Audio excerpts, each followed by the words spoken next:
General फैज़ अपना मकसद हासिल करने के लिए कौन से हरबे इस्तेमाल करते थे? जनरल फैज़ और जनरल बाजवा के अज़ाइम क्या थे? बादशाही की तैयारियों से बात काल कोठरी तक कैसे पहुंची? सुहेल वड़ाइच का कॉलम। सीनियर सहाफ़ी सुहेल वड़ाइच अपने कॉलम बउनवान फैज़ का कोई मलामत में लिखते हैं कि मेरे करीबी अजीज़ दोस्त जो इमरान खान की काबीना में अहम वफाकी वजीर थे, वो जनरल फैज़ की अक्सर तारीफ़ें किया करते थे। बकौल उनके वो डुअर थे, सियासत को जानते थे और वो फौजी सेटअप में वाहिद थे जो सिविलियन माइंड सेट से बखूबी वाकिफ़ थे। वो जानते थे कि कोई काम कैसे निकलवाना है। ज़ोर ज़बरदस्ती, प्यार मोहब्बत, दबाव से वो हर एक हरबे को इस्तेमाल करके अपना मकसद हासिल कर लेते थे।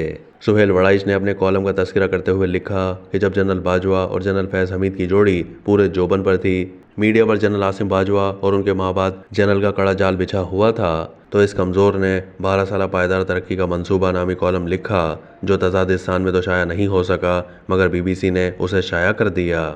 इसी कॉलम में जनरल बाजवा के 6 साल दौर के बाद जनरल फैज़ के 6 साल दौर को मिलाकर कुल 12 साल दौर की मनसूबाबंदी की तफसील बयान की गई थी। गोया जनरल फैज़ और जनरल बाजवा के अज़ाइम वाज़े थे, मनसूबाबंदी मुकम्मल थी, मगर कुदरत के आगे किसकी चलती है। इमरान खान के खिलाफ तहरीक अदम एतमाद से शुरू होने वाले वाक़यात ने इस सारी मनसूबाबंदी को नॉकआउट कर दिया और आज मामला कोर्ट मार्शल तक जा पहुंचा है।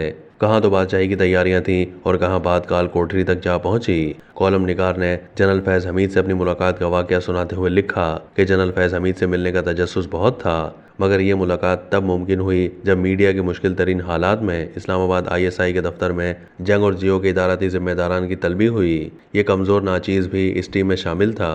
इस टीम में जंग और जियो के सीनियर तरीन लोग शामिल थे। मरगला हिल्स के दामन में पार्लिमान हाउस वाली सड़क पर वाक़े इस दफ्तर के कॉन्फ्रेंस रूम में हम सब छोटे बड़े लाइन हाजिर थे और मुंतज़िर थे कि कुदरत से क्या ज़हूर में आता है। अभी हम कुर्सियों पर सीधे हो रहे थे कि जनरल फैज़ हमीद तशरीफ़ ले आए। हर एक से फर्दन फर्दन हाथ मिलाया, मुस्कुरा मुस्कुरा कर सबसे मिले और हेड चेयर पर विराजमान हो गए। शायद ये पैगाम देना मकसूद था कि इस मीटिंग के बॉस वो हैं। हालांकि माजी में इसी तरह की मुलाकातों का आदाब और करीना ये हुआ करता था कि फ़रीक आमने सामने बैठकर बराबरी और एहतराम की बुनियाद पर बात करते थे। हालांकि बालादस्ती तो ताकतवर को ही हासिल होती थी, लेकिन वज़ादारी में ज़ाहिर यही किया जाता था कि दोनों फरीक बराबर हैं। लेकिन जनरल पाशों, जनरल ज़हीरों और फैज़ों ने इस वज़ादारी को खैरबाद कह दिया था। सुहेल वड़ाइच कॉलम में आगे मजीद लिखते हैं कि जनरल आसिम बाजवा और उनके फ़ौरन बाद आने वाले जनरल के दौर में माजी का करीना वज़ादारी और आदाब भुलाकर 30-40 साल तजर्बे वाले एडिटर्स को लेफ्टिनेंट, कप्तान और कर्नल फ़ोन करके संगीन नताइज की धमकियां दिया करते थे। धमकियां पहले भी आती थीं, मगर अदब आदाब को मलहूज रख कर, रैंक और रुतबे का ख्याल रखते हुए। मगर ऊपर दिए गए नामों के दौर में अस्करी इदारे के कारपर्दाजान ने मीडिया की तौहीन और उसके जिम्मेदारों की जिल्लत का पूरा एहतमाम किए रखा। आज अगर मीडिया का गला घोंटा जा चुका है तो इसका आगाज़ जनरल आसिम बाजवा ने मुनज़्ज़म साइंसी तरीके से किया और उनके फ़ौरन बाद आने वाले जनरल ने उसे नई बुलंदियों तक पहुंचा दिया। मीडिया से वो मुतालबात किए जाते थे जो पूरे 70 साल की तारीख में कभी सुने नहीं गए थे। सुहेल वड़ाइच ने जनरल फैज़ से मुलाकात का दोबारा जिक्र करते हुए लिखा कि मुलाकात का आगाज़ लंबे चौड़े स्मार्ट ब्रिगेडियर साहब ने किया और कहा कि आज के जंग अखबार ने हुकूमत के खिलाफ शह सुर्खी जमाई है। हालांकि किसी और अखबार ने ऐसा नहीं किया।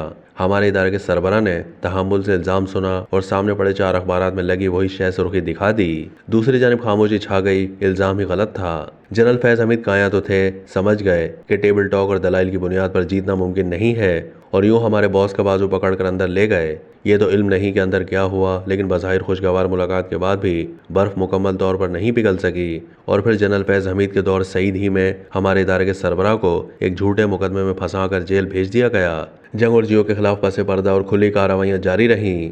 ISI के साबिक सरबराह जनरल फैज़ हमीद हों या उन जैसे और हों, वो आइन पर लिए गए अपने हल्फ की मुसलसल खिलाफ वर्जी करते हैं। पाकिस्तान बनने के बाद ही सियासी और ज़ाती मुखालिफों को रगेदने का अमल शुरू हो गया और ये अभी तक नहीं रुका।